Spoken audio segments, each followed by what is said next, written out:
I performed over 2,000 open heart surgeries. 2,000. And I can tell you exactly what kills people after 60. It's not what they ate at McDonald's. It's what they ate thinking it was healthy. The low-fat yogurt, the whole grain crackers, the glass of orange juice every single morning, the diet soda instead of the bad regular one.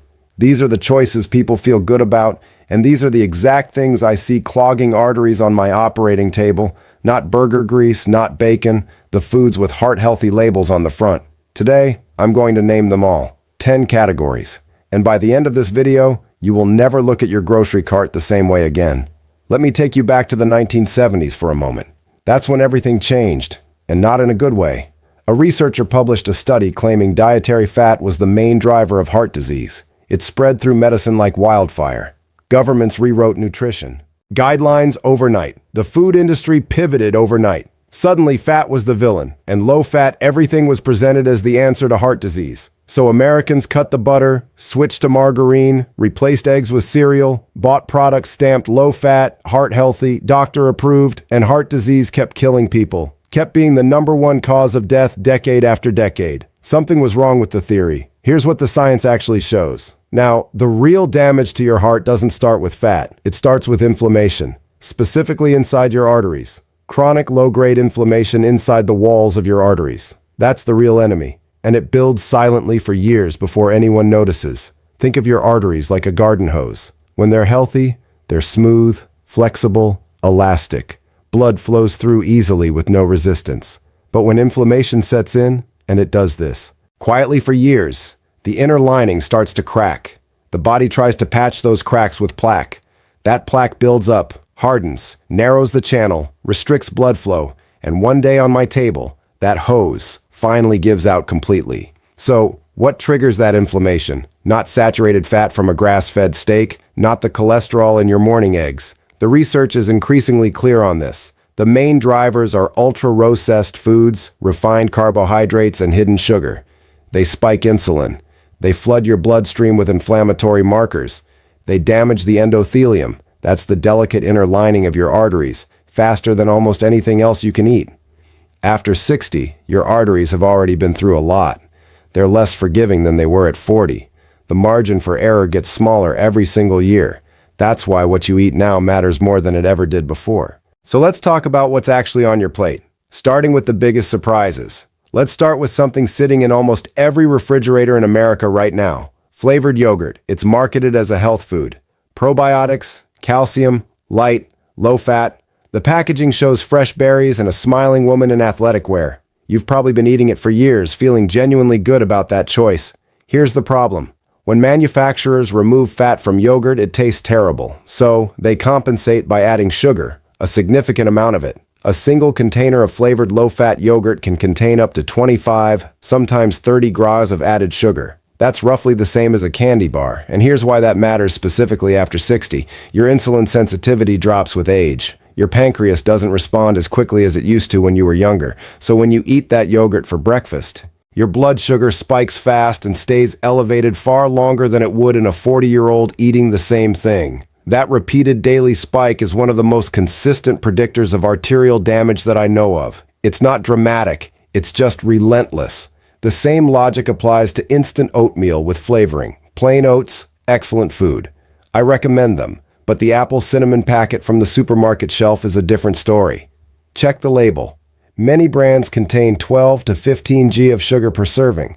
Plus, the oats are so heavily processed, they digest almost as fast as white bread. Your body barely notices the difference between that healthy breakfast and a bowl of sugar. Does that mean you can never eat yogurt or oatmeal? Absolutely not. Just choose plain Greek yogurt and add your own fresh berries. Cook still-cut oats instead of the instant flavored version. 2 simple swaps. Completely different impact on your arteries. Now, this one genuinely surprises people because whole grain bread and crackers sound like exactly what a doctor would recommend. And in theory, whole grains are beneficial. Fiber, minerals, slower digestion, those are all real benefits. The problem is what happens to those grains by the time they reach the supermarket shelf in a packaged form. Pick up almost any whole grain bread or cracker and flip it over. Look past the word whole wheat in the ingredients. Look for what comes right after it. Sugar, high fructose corn syrup, and then vegetable oils, soybean oil, sunflower oil, canola oil. These are industrial seed oils processed at very high heat, and they do something very specific and damaging to your cardiovascular system. They throw off your omega-6 to omega-3 ratio in a serious way. In a healthy body, that ratio should be roughly 4:1, and the average American eating processed foods regularly is closer to 20:1. Some studies suggest even higher. Why does that ratio matter? Because omega-6 fatty acids in excess are pro-inflammatory. They signal your immune system to stay on permanent high alert. And a cardiovascular system that is constantly inflamed is a cardiovascular system that is aging significantly faster than it should be. I've seen patients with textbook healthy diets, whole grain everything, very little red meat showing arterial inflammation markers of someone 20 years older. When we look closely at what they were actually eating every day, it was these products. Whole grain bread, whole grain crackers, seed oil-based spreads every single day. The same goes for many breakfast cereals marketed as heart healthy, even the brand-based ones that seem responsible. Some contain more sugar per serving than a glazed donut. And the vitamins sprayed on after processing, they don't undo the damage that the sugar and industrial oils are causing day after day. My simple rule, read the label. If the ingredient list has more than 5 items, or if you can't pronounce 3 of them, put it back on the shelf. I want you to think about something very specific for a moment. What do you actually drink in the morning? For millions of people over 60, it's a glass of orange juice, maybe apple juice, maybe a diet soda later in the afternoon. And I need to tell you, all 3 of these are doing measurable damage to your cardiovascular system. Let's start with fruit juice, even 100% natural, no sugar added, freshly squeezed straight from the orange. Sounds perfect, right? Here's what happens when you remove the fruit from the fiber. Juice is essentially fruit with the fiber completely stripped away, and fiber is the entire point of eating fruit. Fiber slows digestion. It controls how fast sugar enters your bloodstream. Without it, the sugar from 3 or 4 oranges hits your blood all at once. An immediate flood. Your insulin spikes hard, your liver gets overloaded, and that cycle repeated every morning for years quietly and steadily builds insulin resistance. Insulin resistance is massively underdiagnosed in people over 60, and it is a direct, well-documented driver of arterial inflammation, high blood pressure, and ultimately heart attack risk. Eat the orange, don't drink it. It's a simple rule, but the difference it makes to your arteries over time is genuinely significant. Now, diet soda. I know exactly what you're thinking. No sugar, no calories. What's the harm? And it's a completely fair question. The harm is less obvious than with juice. Artificial sweeteners like aspartame and saccharin don't raise blood sugar directly. That part is true. But the story doesn't end there. Multiple large studies, including data published through the American Heart Association, have linked regular diet soda consumption to significantly elevated stroke risk and cardiovascular disease. The proposed mechanism involves gut microbiome disruption and changes in how the brain signals hunger and insulin response, a cascade that ultimately raises cardiovascular risk. After 60, your gut microbiome is already more vulnerable to disruption than it was 20 years ago. Adding daily doses of artificial sweeteners is genuinely not a neutral act. The research is clear enough that I tell every single one of my patients the same thing. Sparkling water with a slice of lemon is not a compromise. It is a straight upgrade. Your arteries will know the difference within weeks of making that switch. That's not an exaggeration. That is what the inflammatory marker data shows. That's liquid sugar covered. Now let's move to the next category. And this one has a particularly painful history in American medicine. I'm talking about margarine. For decades, literally decades, margarine was sold as the heart-healthy alternative to butter. Cardiologists recommended it. Government guidelines endorsed it. Entire generations switched over. Genuinely, sincerely trying to do the right thing for their hearts. Following doctors' orders, doing everything right, and they were unknowingly harmed.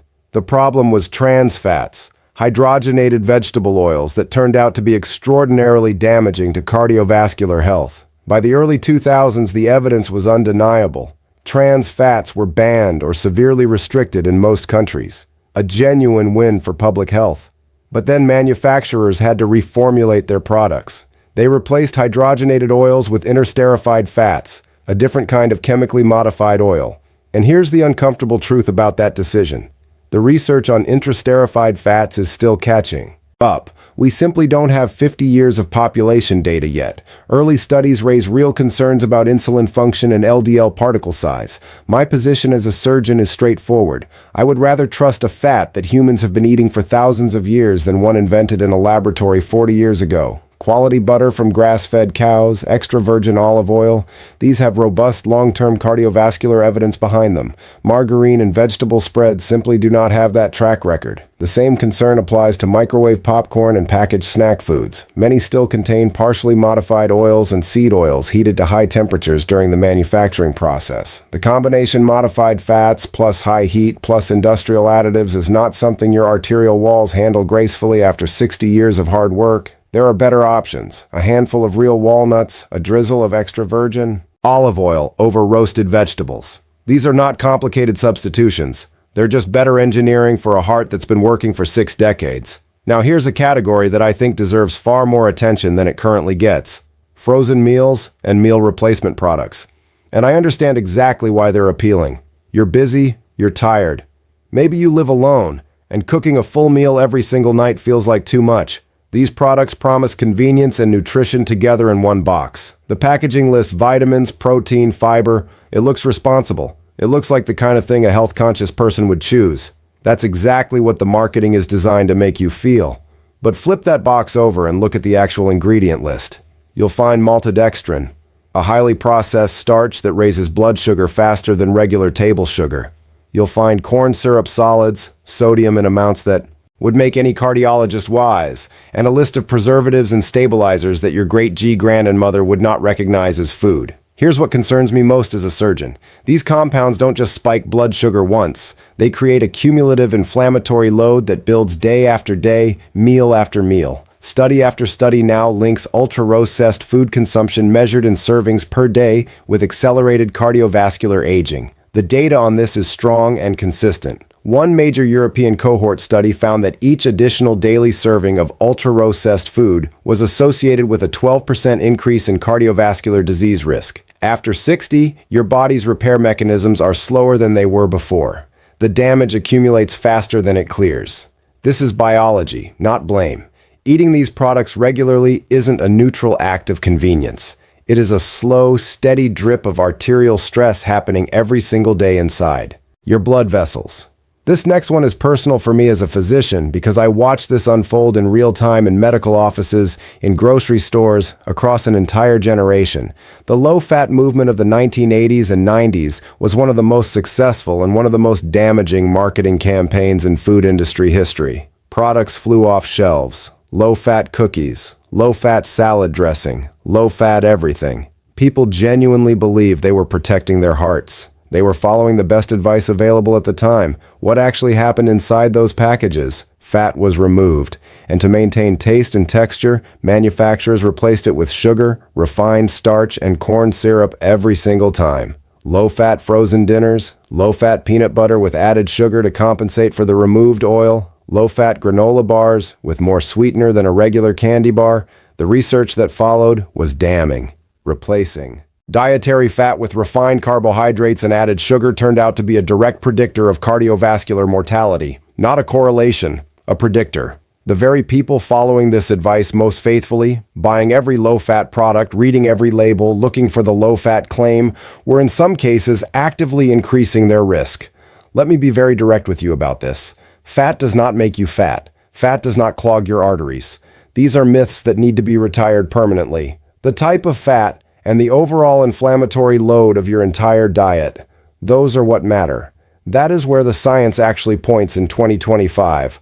A full-fat plain yogurt with no added sugar is categorically better for your heart than a low-fat yogurt loaded with artificial sweeteners and corn syrup. Every time without exception, if you see low-fat on a label, that is your signal to immediately read the rest of that label very carefully. 9 times out of 10, something worse has been put in this place. I've spent most of this video telling you what not to eat. So, let me spend a few important minutes on what your arteries actually love, because this part matters just as much. Eggs. For decades, they were villainized over cholesterol. Entire generations avoided them based on guidelines that have since been substantially revised. The research has largely cleared eggs. For most people, dietary cholesterol has minimal impact on blood cholesterol levels. Eggs provide high-quality protein, choline for brain health, and nutrients that support vascular function. 2 eggs in the morning is not a cardiovascular risk. It is a genuinely good breakfast backed by current evidence and consumed in healthy populations around the world. Fatty fish, salmon, mackerel, sardines, 2 to 3 servings per week. This is one of the most powerful food-based interventions I know of for cardiovascular health. The omega-3 fatty acids in these fish actively reduce inflammation, not passively, actively. They lower triglycerides, improve arterial flexibility, and reduce clotting risks simultaneously. I consider fatty fish one of the most powerful cardiovascular tools available to you without a prescription. 2 to 3 servings a week, that's the target. Leafy greens, spinach, kale, arugula, rich in nitrates that your body converts to nitric oxide, which is a natural pressure relief valve for your cardiovascular system. Nitric oxide relaxes and dilates blood vessels. It reduces resistance. It lowers blood pressure naturally. Leafy greens are one of the fastest dietary ways to support this system. Berries, blueberries especially, packed with polyphenols that directly protect the endothelium, that inner lining of your arteries I mentioned earlier. Multiple studies confirm this effect. Regular berry consumption measurably reduces markers of arterial inflammation within weeks, not months, weeks.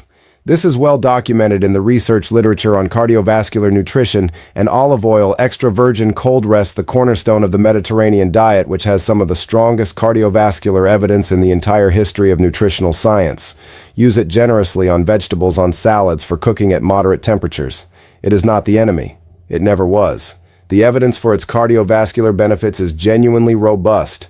None of this is exotic. None of it requires a special health food store. It's just real food. The kind your grandparents would have recognized without reading the back of a package. I want to stop for a moment and say something that I think is genuinely important, something that doesn't get said enough in these kinds of medical conversations. You are not to blame for any of this. You followed the advice you were given by your doctor, by the government, by the labels on the packages. You bought the low-fat products, you drank the juice. You chose the whole grain option because that's what the guidelines told you to do for decades. And those guidelines were wrong. Not slightly off, fundamentally, demonstrably wrong. For 50 years, the nutritional establishment pointed you directly at the wrong enemy. That is not your failure. That is a systemic failure. But here's what genuinely shocks me. Every single time, as a surgeon who has seen thousands of living hearts up close on an operating table, the human cardiovascular system is extraordinarily resilient. Even after decades of receiving the wrong inputs, it responds to the right ones faster than almost any other organ system in the body. I have patients in their late 60s and early 70s who made significant dietary changes and saw measurable improvements in inflammatory markers, blood pressure and arterial flexibility within weeks, not years, weeks. The body wants to heal. It is designed to heal. It just needs you to stop working directly against it with every meal. So, here's your concrete action plan. 3 steps. You can start on all 3 of them today, right after this video ends. Step 1. Read every label. Not the front of the package with his health claims, the back, the actual ingredient list. Specifically, look for added sugar in any form. Industrial seed oils like soybean, corn, or sunflower. More than 5 total ingredients, and anything you genuinely cannot pronounce. If you find 2 or more of those warning signs in a single product, put it back on the shelf. That's the rule. Simple and effective. Step 2. Take the 30-day challenge. Pick one ultra-processed product you eat regularly. Just one. Remove it completely from your diet for 30 days straight. Replace it with a whole food equivalent. One swap, that's all. Research consistently shows that even a single dietary substitution produces measurable changes in blood markers within a month. You will feel the difference before your next routine checkup even confirms it in the numbers. Your body will tell you. Step 3. Stop fearing real food. Butter, eggs, olive oil, fatty fish, full-fat, plain dairy. These are not your enemies. They have never been your enemies. The fear of natural fat is a 50-year-old marketing story, not a medical fact. Your arteries know the difference between grass-fed butter and a chemically modified vegetable spread. Even when the calorie counts look similar on paper, the inflammatory response inside your body is completely different. That distinction is what matters most. The operating table is where I fix the damage after it's already happened. But what happens in your kitchen every single day, that's where you prevent it from coming back. You have more direct control over the health of your heart through your daily food choices than through any medication I can prescribe. That is not an overstatement. I've seen it happen at 65. I've seen it happen at 72. The body does not care how old you are. It responds to what you consistently give it. Let's bring it all home. A quick summary of everything we covered today. 10 categories of foods that are quietly damaging your arteries while wearing a healthy label. flavored low-fat yogurt with hidden sugar, instant oatmeal packets, whole grain bread and crackers loaded with seed oils, breakfast cereals that spike blood sugar like candy. That's the first four. Microwave popcorn and packaged snacks with chemically modified fats, 100% fruit juice with no fiber, diet sodas with artificial sweeteners, margarine and vegetable spreads. That's four more. Low-fat processed products, where fat was simply replaced with sugar and starch, and frozen convenience meals packed with maltodextrin, sodium, and preservatives. 10 categories, all marketed as healthy choices. Every single one of them doing quiet, cumulative damage to the arteries you depend on every minute of every day. But this is not a story about fear. This is a story about information. Because the moment you know what's actually happening inside your body, you have power, real, practical, immediate power over the health of your heart. Start with one change, just one.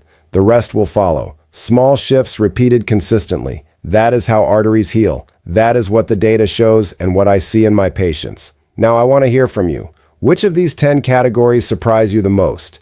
Drop your answer in the comments below. I genuinely read them, and your answer might actually shape the topic of the next video. So leave a comment. It matters more than you might think. If this information was useful to you today, please share it with someone you care about. A spouse, a sibling, a friend who has been buying the low-fat everything faithfully for 30 years. They need to see this too. Hit that like button if this changed how you'll look at food labels going forward. And subscribe so you don't miss what's coming next. And before you go, a note about what I've shared today. Everything in this video is general educational information based on current cardiovascular research and my clinical experience.